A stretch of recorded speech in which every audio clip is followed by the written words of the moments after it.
Undang-Undang Ciptaker, antara perbedaan di Undang-Undang Ciptaker dengan di yang Undang-Undang PPH sebelumnya ya terkait dividen ini.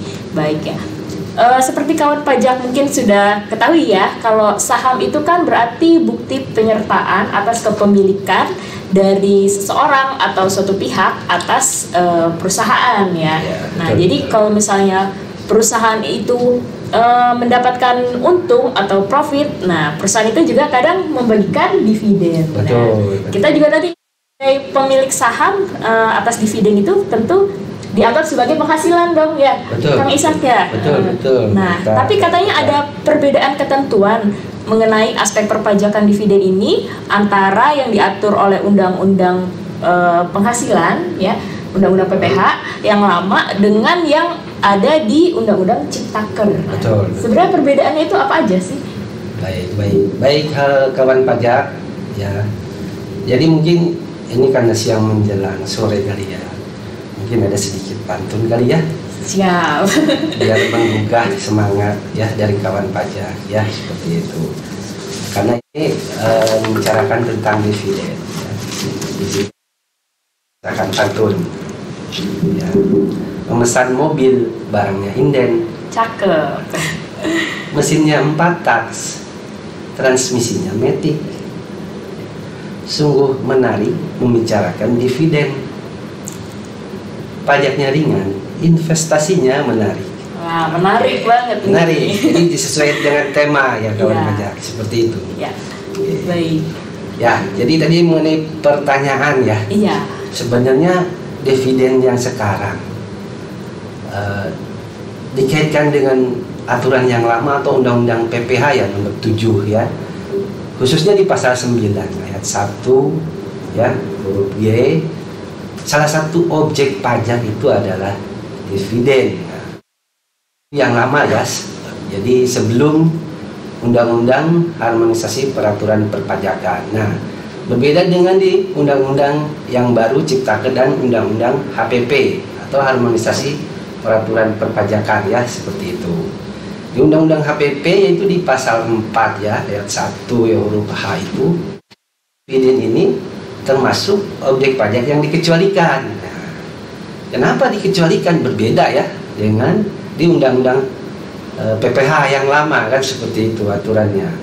Nah, di undang-undang yang baru ini yaitu dividen ini adalah objek pajak yang dikecualikan, tapi dengan syarat ya, ada syaratnya, yaitu diinvestasikan dalam wilayah negara kesatuan Republik Indonesia.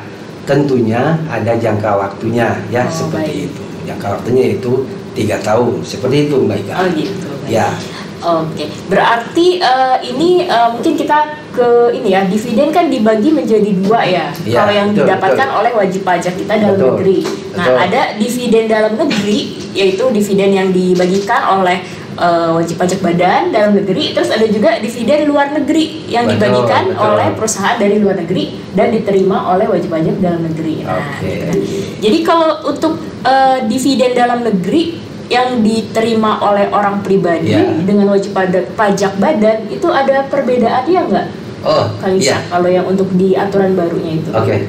Nah, di aturan yang terbaru ini, dividen yang diterima atau diperoleh ya dari penyertaan modal ya. Dari penyertaan modal baik di dalam negeri dan di luar negeri. Nah, dalam negeri ini juga diklasifikasikan, dibedakan ya kawan pajak ya, yang diterima oleh orang pribadi dan yang diterima oleh badan ya, seperti itu. Nah, dividen yang diterima oleh orang pribadi itu tadi merupakan objek yang pajak yang dikecualikan, yaitu dengan syarat yaitu diinvestasikan di dalam wilayah negara kesatuan Republik Indonesia. Nah, untuk dividen yang diterima oleh badan usaha ya, itu sama ya dengan Undang-Undang PPH yang lama, itu bukan merupakan objek pajak ya, seperti itu. Jadi di sini tidak ada dispute ya. Kalau yang diterima oleh badan dari penyertaan modal dalam negeri itu adalah objek pajak yang dikecualikan, kecuali yang diterima oleh orang pribadi ya. Nah, terus Mungkin dari sisi apanya nih yang harus dijelaskan kembali? Nah, berarti kalau gini kan ada perbedaan ya. Kalau orang pribadi ada syaratnya tuh ya. Syarat dia dikecualikan jadi objek pajak itu syaratnya berarti diinvestasikan. Betul. Di dalam negeri. Tapi kalau yang badan ini berarti tanpa syarat ya? Badan tanpa syarat. Tanpa syarat ya. Ya, tanpa syarat seperti itu. Tapi dari penyertaan yang di dalam negeri ya. Oke, seperti itu. Oh, baik. Berarti mungkin kita bahas tentang yang diterima oleh orang pribadi. Boleh. Berarti ada perbedaannya perlakuannya itu dividen yang diterima oleh orang pribadi dalam negeri sebelum dan sesudah berlakunya Ciptaker ya. Oke, betul. Ya, baik. Berarti syarat-syarat atau langkah apa saja sih yang harus dilakukan agar si dividen itu dikategorikan atau dikecualikan dari objek pajak? Oke, baik. Itu pertanyaan cukup bagus, Mbak Ika, kawan pajak ya. Bagaimana ini investasi yang cukup menarik ya dari dividen ini, khususnya untuk perseorangan ya, diterima dari dalam negeri. Mungkin untuk yang sebelum Undang-Undang Ciptaker ini saya jelaskan dulu ya, ketika dari aspek sisi pembayarannya ataupun pelaporannya dan dari sisi tarifnya mungkin ya kawan pajak atau Mbak Ika ya seperti itu. Nah, biar kawan pajak mengerti apa sih bedanya, apa sih yang menariknya dari investasi dividen ini ya kan, seperti itu kan.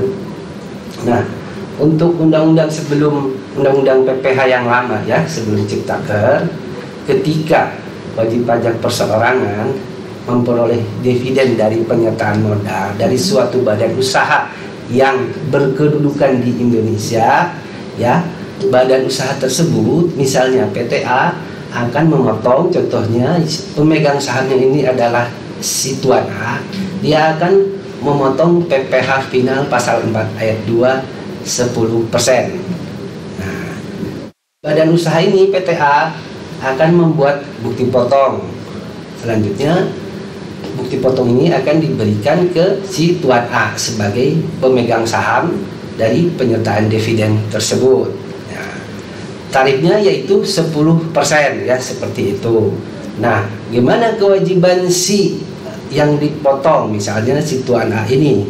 Nah, si tuan A ini tetap melaporkan di SPT tahunan sebagai objek pajak yang bersifat final ya, seperti itu.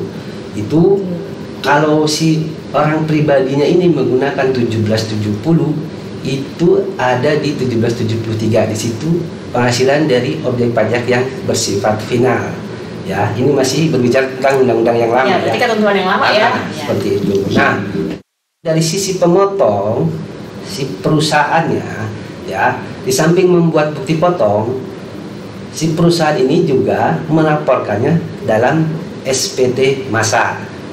SPT masa ini bukan sudah putus tapi masih sayang, bukan ya, tapi surat pemberitahuan masa PPH pasal 4 ayat 2 ya, seperti itu ya, per masa pajak saat diterimanya dividen, diterima atau diperolehnya dividen tersebut.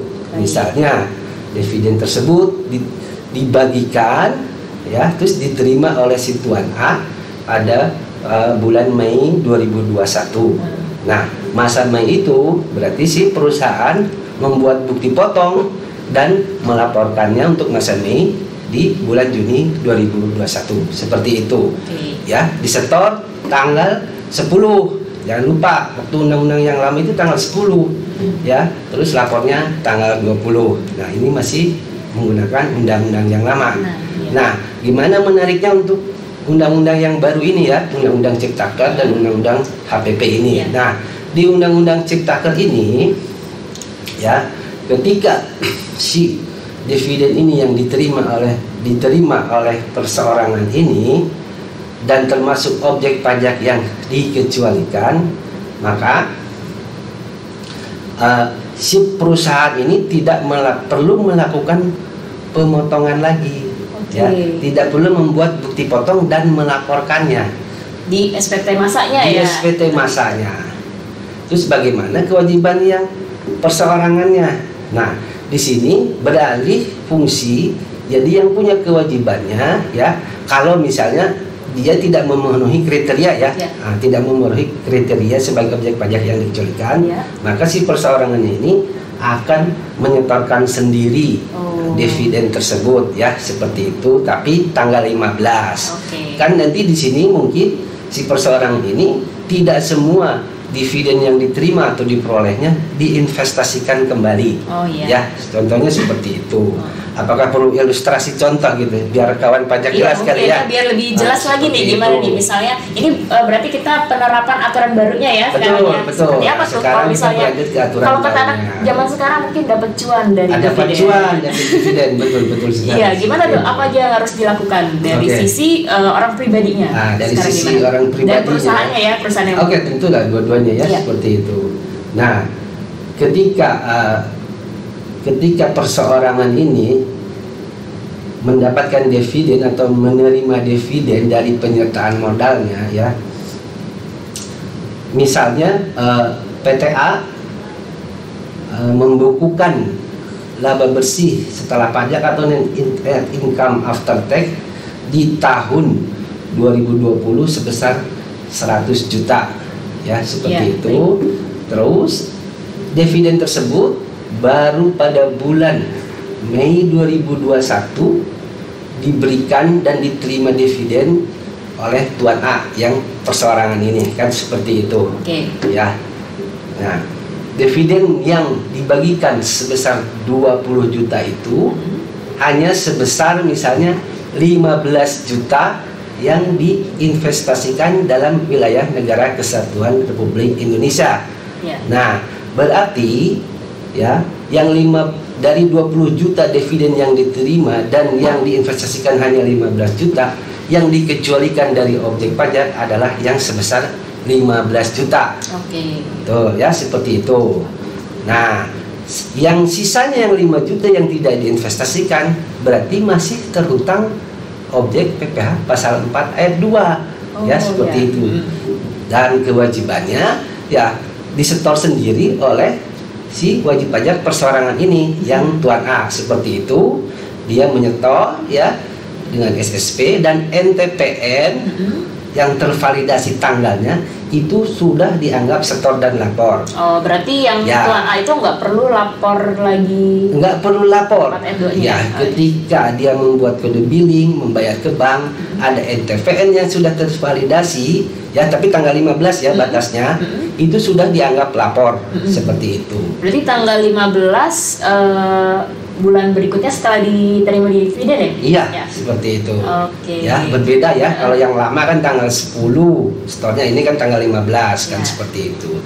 Ya, kalau yang lama badannya yang menyetor, kalau yang ini perseorangan, seperti itu. Jadi kalau misalnya dia melakukan syarat-syarat untuk diinvestasikan kembali, maka tidak perlu lagi setor lagi ya, karena sudah dapat fasilitas dia, jadi dikecualikan dari objek pajak ya. Seperti itu. Ini mungkin bentuk dukungan kemudahan kita dalam berinvestasi juga di Indonesia ya, jadi dapat fasilitas seperti ini ya.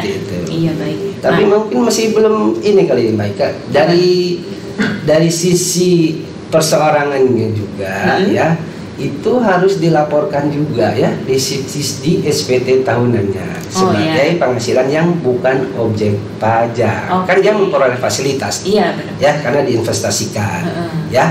Nah, untuk itu tadi yang sebesar 15 jutanya. Berarti yang itunya yang diinvestasikan aja ya? Ya, betul. Yang 5 jutanya termasuk yang penghasilan yang dikenakan pajak bersifat final, seperti itu. Jadi biar jelas mungkin kawan pajak seperti itu ya. Jadi biar tidak terjadi kesalahan ya, gitu ya nanti daripada nanti tidak diinvestasikan tapi tidak disetorkan juga. Nah, itu nanti tahulah di kemudian hari pasti nanti ada ini ya. Takut ada sanksinya ya karena tidak disetorkan dan juga tidak diinvestasikan. Dan dari sisi badannya yang memberikan dividen itu tidak ada kewajiban ya. Tidak ada kewajiban untuk memotong yang orang pribadi dan badan juga ya. Nah, kemudian nih untuk yang dividen, persyaratan investasi yang untuk orang pribadi ini sebenarnya diatur ya, untuk diinvestasinya bisanya kemana aja, selama berapa lama gitu, gimana? Ya, betul Mbak Ika, kawan pajak itu pertanyaan yang cukup menarik ya. Tadi kan undang-undangnya ya, undang-undang nomor 7 tahun 2021 tentang HPP ataupun tahun 2020 tentang Ciptaker. Nah, untuk pelaksanaannya ada diatur di Peraturan Menteri Keuangan nomor 18 tahun 2021 ya.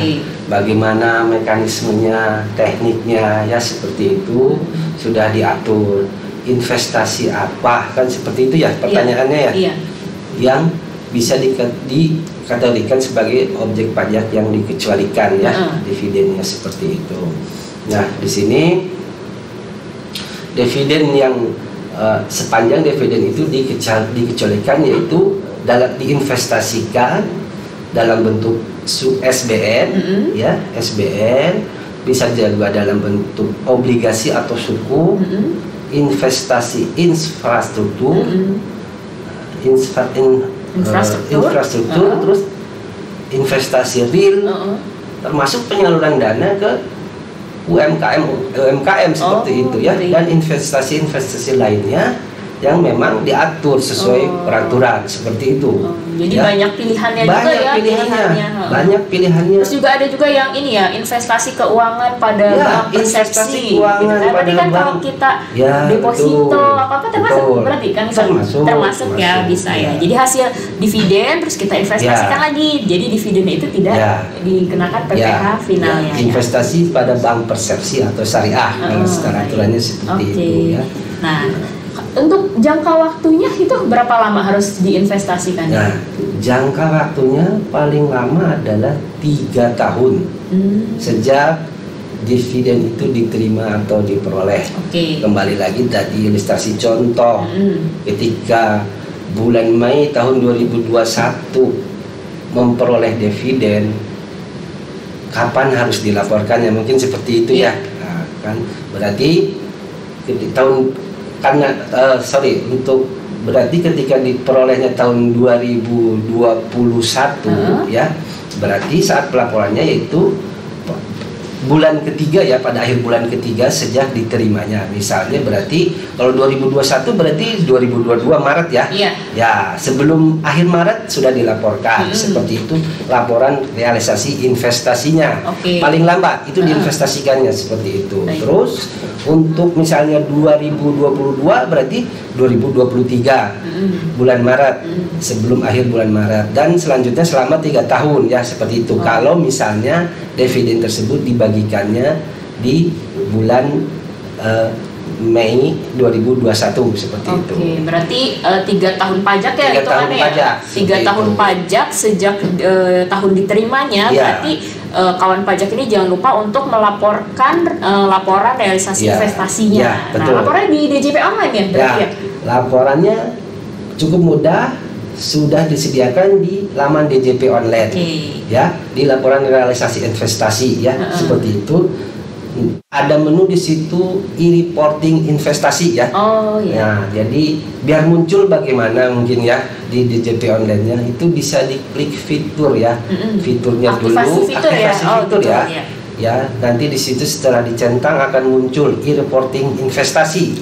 Ya, sebenarnya nggak susah-susah ya. Ketika kita klik e-reporting investasi itu akan muncul jenis investasinya apa sih yang kita sertakan itu ada. Kita tinggal memilihnya. Di situ jenis investasinya, tanggalnya, berapa dividen yang diterima dan diperolehnya. Nah, di situ juga baru ada juga kolom di situ laporan realisasi investasinya. Seperti yang tadi saya sudah jelaskan, itu tadi misalnya di Maret 2021 misalnya ya. Itu seperti itu. Di Maret 2022 dan seterusnya. Itu paling lambat laporan realisasinya sudah harus dilaporkan di DJP online. Ya, seperti jadi sebenarnya kayak sebelum batas pelaporan SPT tahunan ya. Dia harus sudah dilaporin ya realisasi investasinya. Sebelum batas pelaporan SPT tahunan. Karena ini bicara persorangan dulu ya, bukan badan ya. Nah, mungkin yang persoalan udah cukup jelas nih kayaknya. Cukup jelas ya. Jadi ada 2 kategori pokoknya. Kalau diinvestasikan seluruhnya itu berarti dia nanti dikecualikan dari objek PPh. Nah, tapi kalau tidak diinvestasikan maka WP orang pribadi ini wajib untuk menyetor sendiri. Seperti itu. Kalau gitu kita mungkin pembahasan selanjutnya tentang kalau dividennya itu diterima dari luar negeri. Nah, diterima dari luar negeri, baik itu pokoknya oleh wajib pajak dalam negeri ya. Kalau ini nggak dibedain ya kayaknya ya.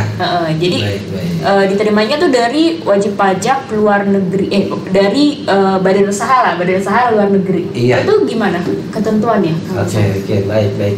Jadi kita kembali lagi tadi ya, dividen yang diterima atau diperoleh dari penyertaan modal dalam negeri. Kalau tadi yang tadi bagi lagi menjadi dividen yang diterima atau diperoleh dari penyertaan modal dari luar negeri seperti itu ya.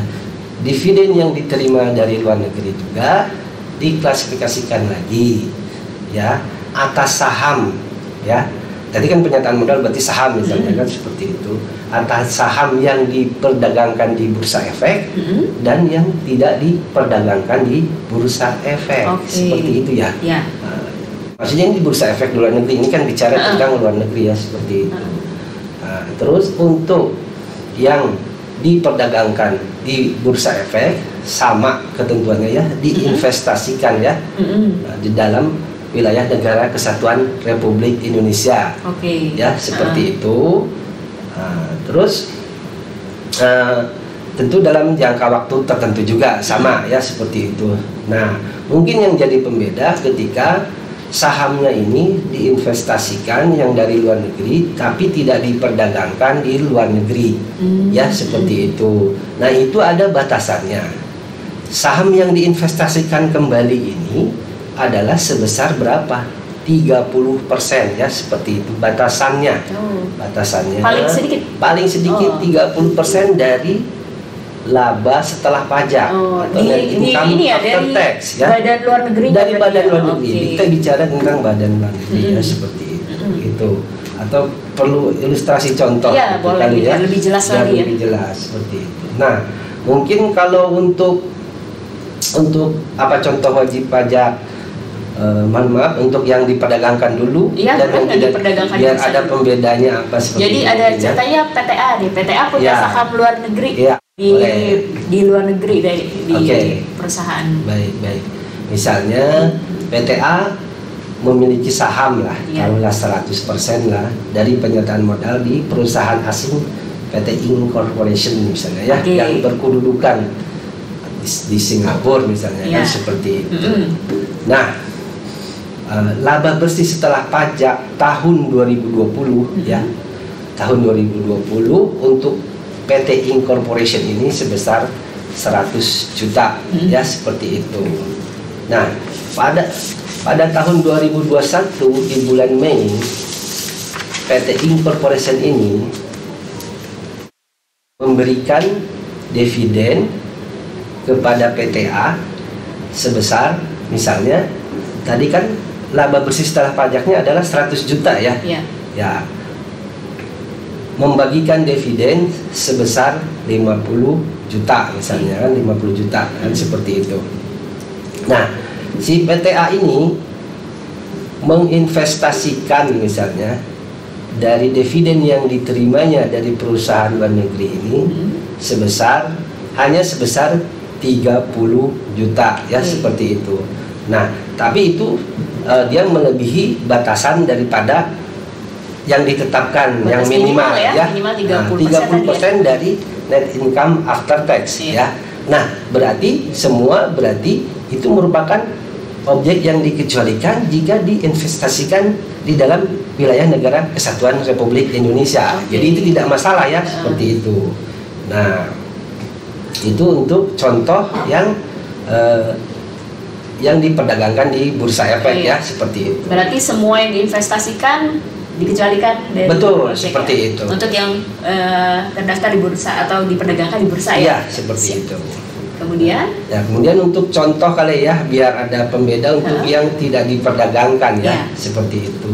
Contohnya sih bisa yang memang memenuhi syarat minimal 30% dan tidak memenuhi syarat 30%. Misalnya contohnya yang tadi ya, yang dari 100 juta ini misalnya, dari 100 juta ini misalnya yang diberikan kepada pemegang saham PTA di Indonesia hanya sebesar misalnya 20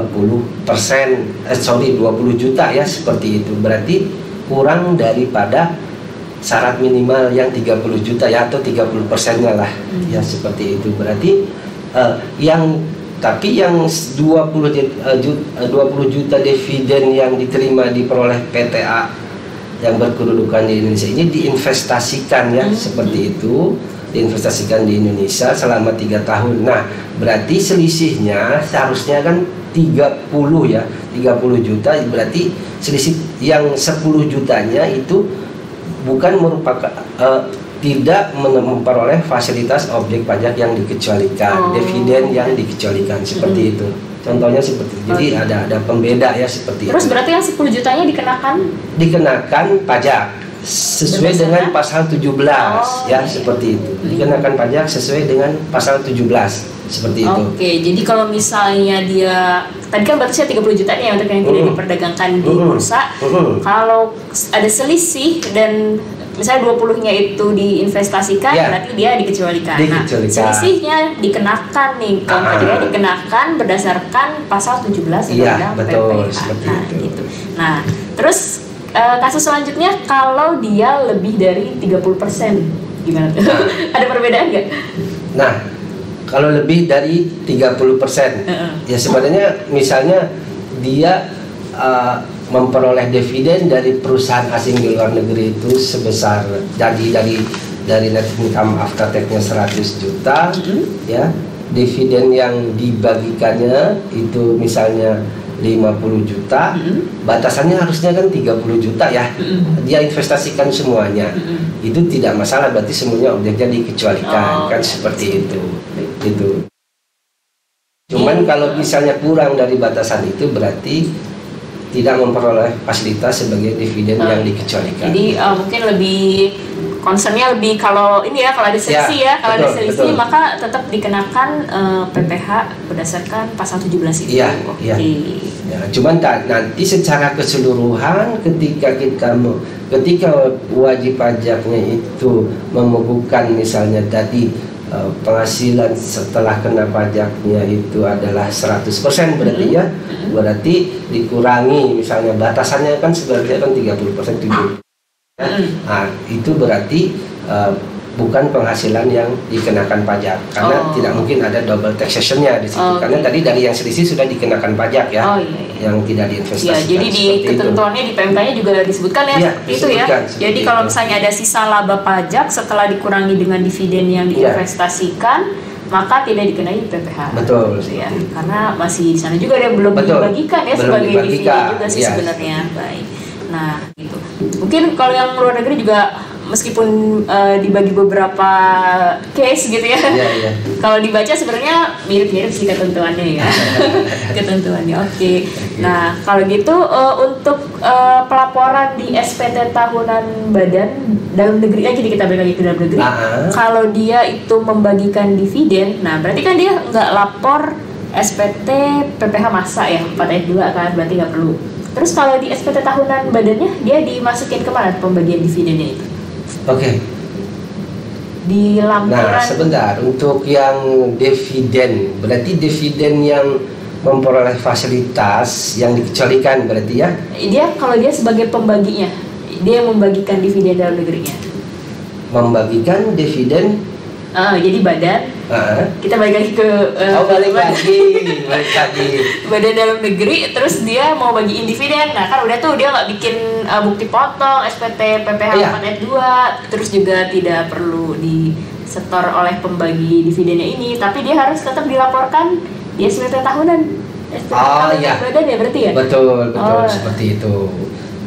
Mungkin maksudnya untuk yang ketika dia itu kan memberikan penghasilan ya, kalau yang menerimanya, tapi kalau badan yang memperoleh dividen dalam negeri itu kan sama aturannya, objek pajak yang dikecualikan sebenarnya kan seperti itu.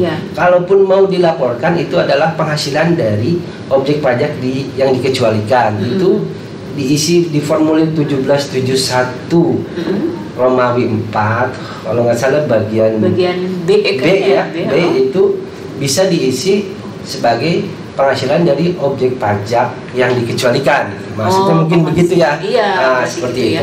Berarti dia meskipun tidak dipotong tapi masuk tetap dilaporkan di SPT badannya penghasilan yang tidak termasuk objek pajak itu tetap harus dilaporkan ya, seperti itu.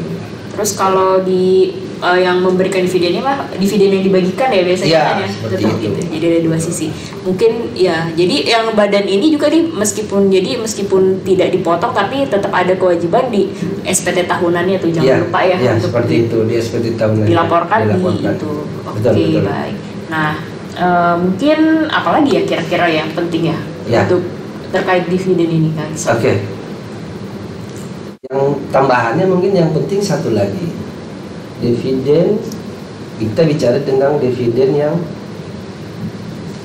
penghasilan ya, istilahnya penghasilan sebenarnya, karena penghasilan yang diterima dari BUT. Oh, berarti bukan dividen ya, penghasilan. Bagian penghasilan ya. Bagian penghasilan yang diterima dari BUT dari luar, yang di BUT di Indonesia yang di luar negeri ya. Nah, seperti itu. Terus yang kedua adalah penghasilan dari yang bukan BUT, yang diterima dari bukan BUT. Ya, begitu, seperti itu. Nah, itu juga sama ketentuannya ya, seperti yang dividen yang diterima oleh perusahaan dalam negeri yang menginvestasikan tadi ya, untuk yang tidak diperdagangkan di bursa ya, seperti itu. Ada batasannya untuk yang penghasilan yang diterima dari BUT itu adalah minimalnya itu 30%, sama ya, seperti gitu, itu. Sama berarti ya. Sama. Ketentuannya sama. Untuk yang penghasilan dari BUT ya. Kalau yang di luar BUT juga tidak ada ketentuan seperti itu, tapi kalau diinvestasikan bukan merupakan objek ya. Seperti itu. Mungkin ya cukup detail, tapi kalau misalnya kita lihat juga aturan pelaksananya juga sudah cukup lengkap ya di PMK 18 tahun 2021 ya. 2021. Oke, mungkin ada yang bertanya nggak nih kira-kira? Kalau ada yang bertanya bisa ditulis di kolom chat. Belum ada kayaknya. Nah, kalau ada yang mau bertanya bisa ke helpdesk kita sih sebenarnya ya. Ya, boleh. Kalau untuk lebih detailnya terkait pelaporan dividen di SPT badan atau perlakuannya, penghitungannya gimana sih nih kalau kita dapat dividen dari luar negeri, itu bisa ditanyakan ke kita. Oke, kalau nggak ada mungkin ada yang mau ditanyakan dari kawan pajak ya. Iya. Kalau untuk teknis lebih detailnya mungkin bisa ditanyakan ya ke layanan chat kita. Seperti itu. Kalau nggak ada mungkin kita sudah cukup aja kali ya. Oke.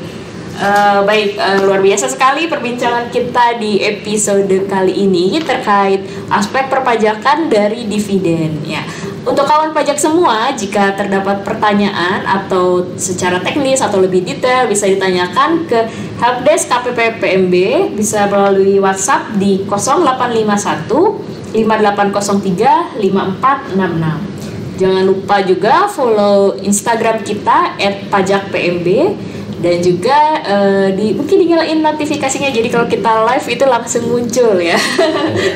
Baik, kalau gitu kita undur diri dulu.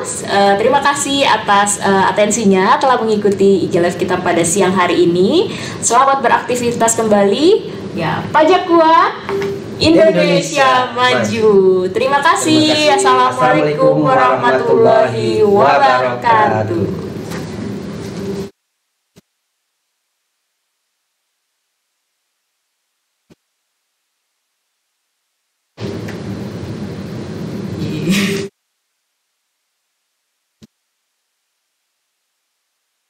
Sudah. Iya, makasih. Ntar bisa di-save ya di IG-nya.